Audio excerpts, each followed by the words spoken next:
திரைசக்தி நேயர்களுக்கு வணக்கம். இப்போது பார்ப்பது 1981 இலங்கையில் அதிக நாட்கள் ஓடி அதிக வசூல் பெற்ற படங்கள். அதை பற்றி பார்ப்போம். யாழ்ப்பாணத்தில் இமயம் லியூடோ வசூல் 4,50,267 ரூபாய் 64 பைசா. ரிஷி மூலம் வின்சர் 4,39,390 ரூபாய் 25 பைசா. தர்மராஜா சாந்தி 14 நாட்களில் 3,42,602 ரூபாய். பட்டாகத்தி பைரவன் 100 நாட்கள் 7,05,226 ரூபாய் 25 பைசா. பைலட் பிரேம்நாத் 8,70,164 ரூபாய் 25 பைசா. பட்டாகத்தி பைரவன் 100 நாட்களை தாண்டி வெள்ளி விழா நோக்கி ஹவுஸ்ஃபுல்லாக ஓடியது.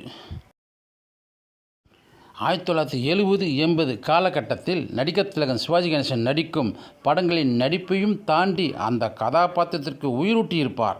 இவருடைய நடிப்பில் 70களில் வெளியான 7 படங்கள் தொடர் வெற்றிகளை தந்தது மட்டுமில்லாமல் வெள்ளி விழாவும் கண்டுள்ளது. நீதி 1972 சி.வி. ராஜேந்திரன் இயக்கத்தில் வித்தியாசமான கதையமைப்பில் வெளியாகி மக்கள் மனதில் நீங்காத இடம் பிடித்துள்ளது. நடிகர் திலகம் சிவாஜி கணேசன், ஜெயலலிதா, சௌகா ஜானகி, மனோரமா, சந்திரபாபு நடித்துள்ளனர். இப்படம் திரையில் 100 நாட்கள் மேல் ஹவுஸ்ஃபுல்லாக ஓடி வசூல் சாதனை படைத்தது. நானவோலி பி. மாதவன் இயக்கத்தில் வெளிவந்த இப்படத்திற்கு நடிகர் திலகம் சிவாஜி கணேசன், சாரதா, விஜய நிர்மலா, ஸ்ரீகாந்த், சுந்தரராஜன் நடித்திருப்பார்கள். இப்படம் 100 நாட்கள் மேல் ஓடி ஹவுஸ்ஃபுல்லாக வெற்றியும் பெற்றது. சிவாஜி கணேசன் 2 படங்கள் வெள்ளி விழா படங்கள். மற்ற படங்கள் 100 நாட்கள் ஓடிய படங்கள். நன்றி. மீண்டும் சந்திப்போம்.